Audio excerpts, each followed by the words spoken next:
Bom dia, meu nome é Leonardo Lopes e hoje vamos continuar com a série de explicações do livro A República, tratando aqui especificamente hoje do livro 2. Então, trouxemos aqui um diagrama e esse diagrama ele está dividido em algumas cores e cada cor traz alguns pontos principais do livro 2 da República de Platão.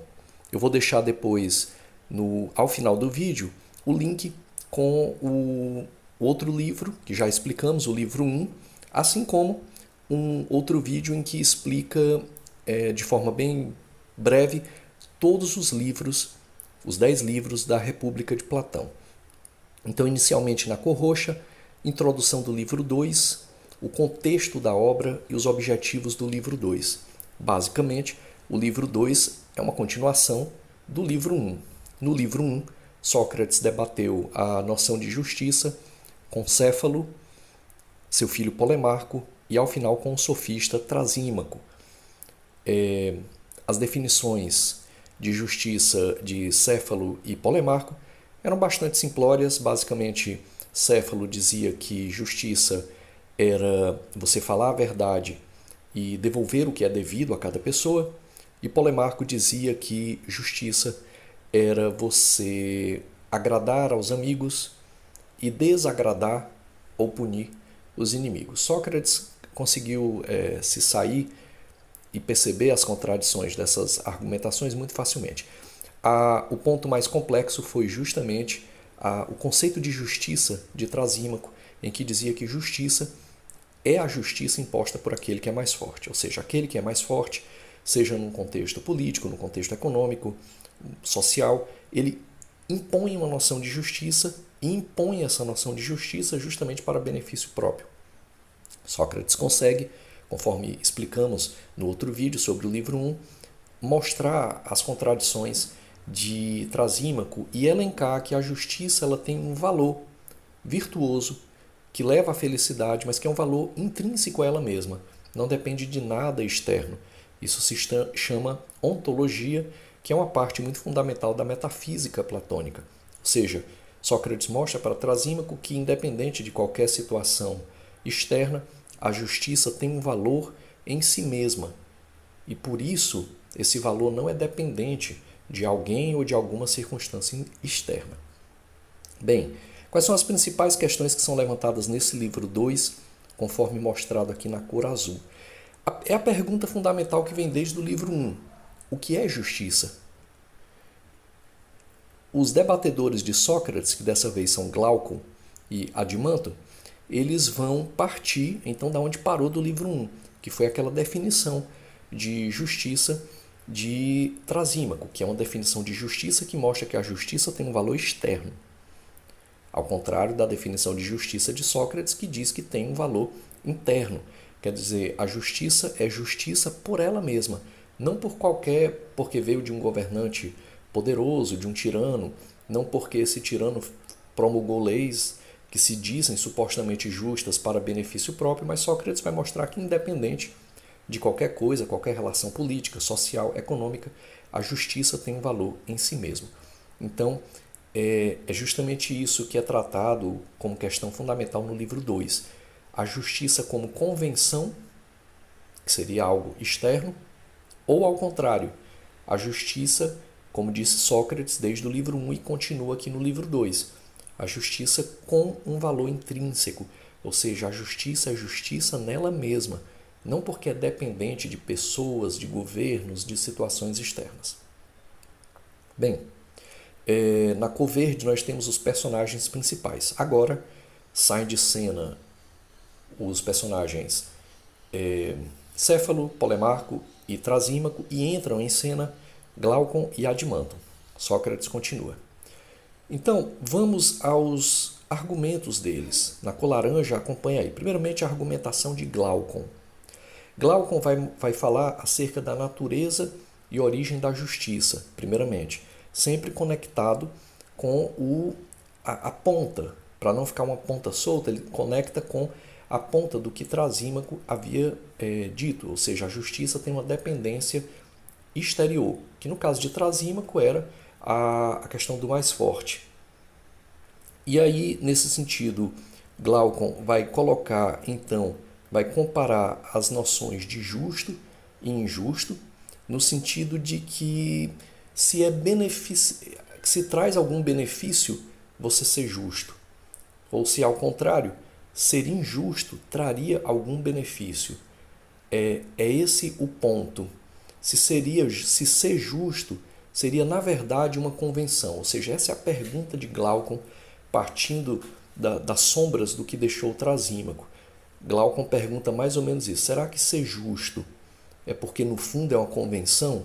Todo mundo diz que é bom, que é bonito ser justo, e aí todo mundo se diz justo ou supostamente se faz justo. E aí Glaucon vai perguntar: será que não há algum benefício na injustiça?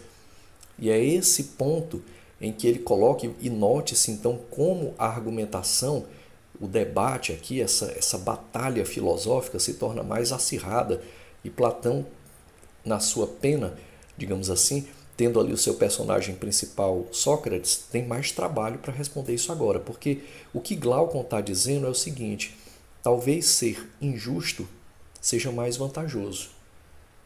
Talvez não seja vantajoso ser justo.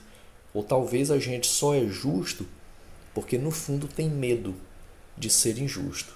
Então ele torna mais complexa a questão. Para isso ele lança uma historinha aqui, que é um lado assim meio, digamos assim, Senhor dos Anéis do Platão. Claro que é o contrário, né? Porque Platão veio primeiro, mas é o mito do Anel de Giges. Então o Giges é um personagem aqui lendário que o Glaucon traz, e ele diz que o Giges um dia encontra um anel, que quando ele coloca o anel, ele fica invisível. E aí, invisível, ninguém mais pode puni-lo. Invisível, ninguém mais pode criticá-lo. Em estando invisível, ele não precisa prestar satisfações a ninguém, nem à família, nem à sociedade, nem a ninguém. E aí ele vai dizer, e aí, será que o Giges vai ser justo agora que ninguém está olhando? E, na verdade, a história que o Glaucon conta é que é justamente o contrário. Na hora que o Giges vê que ninguém pode puni-lo, que ninguém está vendo o que ele está fazendo, ele comete os maiores absurdos, sempre em busca de riqueza, de fama e de qualquer benefício. Ele pratica o que é injusto, porque em praticando o que é injusto e não tendo a possibilidade de ser visto e punido, ele se sai melhor.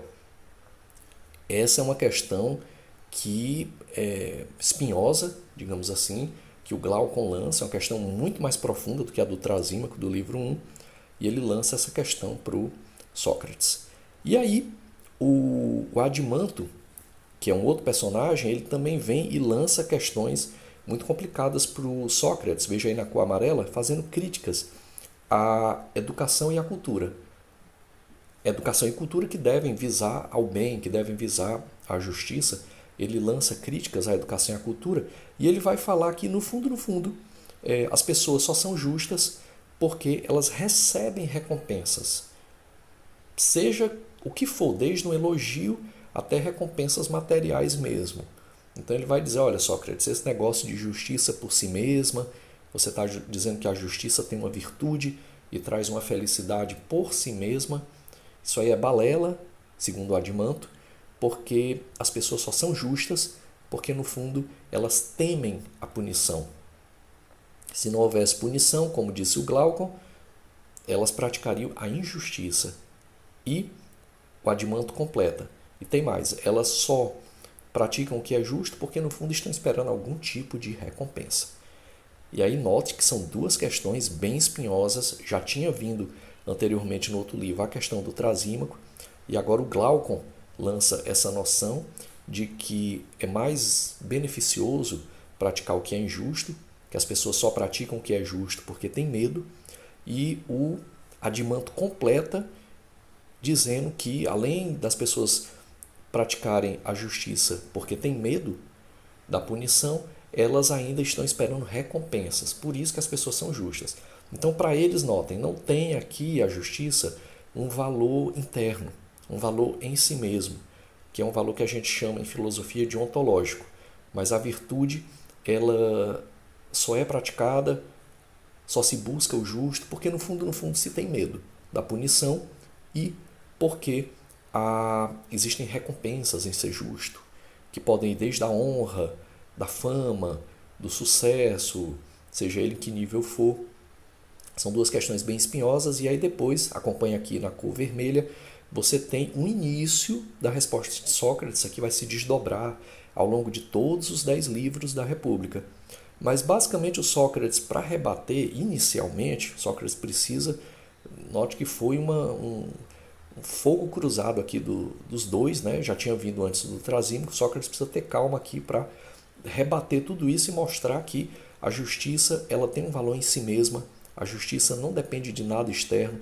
A pessoa deve ser justa não porque tem medo da punição ou porque quer uma recompensa, mas porque condiz com o bem ser justo. Independente de qualquer coisa, a pessoa deve ser justa. É isso que o Platão e o Sócrates elaboram aqui, né? Então, na cor vermelha, o Sócrates vai mostrar inicialmente os fundamentos para criar uma cidade justa. A ideia basicamente aqui é a seguinte: se eu mostro a justiça na cidade, que é algo maior, chamado em filosofia de macrocosmos, eu posso mostrar no microcosmos a alma humana. Isso aqui vai ser desenvolvido bem depois.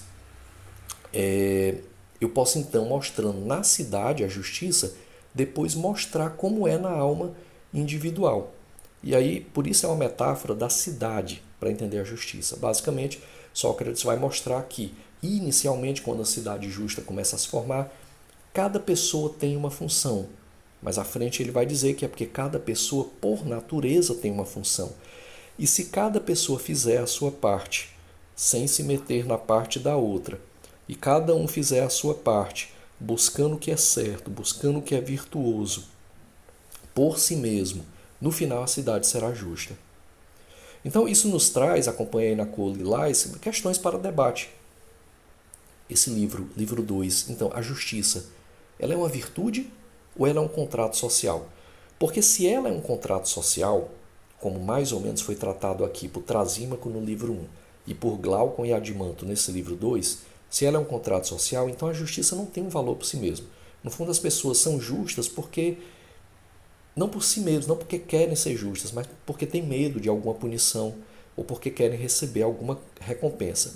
Mas ao contrário, se Sócrates tiver razão, independente se você vai ter, por exemplo, um malefício, a gente pode contextualizar aqui, pensar nos vários mártires que existiram na história. Em qualquer âmbito, seja político, religioso, qualquer âmbito social, os mártires eles morriam por uma causa. Aí você diz, por que a pessoa vai morrer por uma causa? Porque ela acredita que, independentemente de recompensas ou punições, ela está fazendo certo.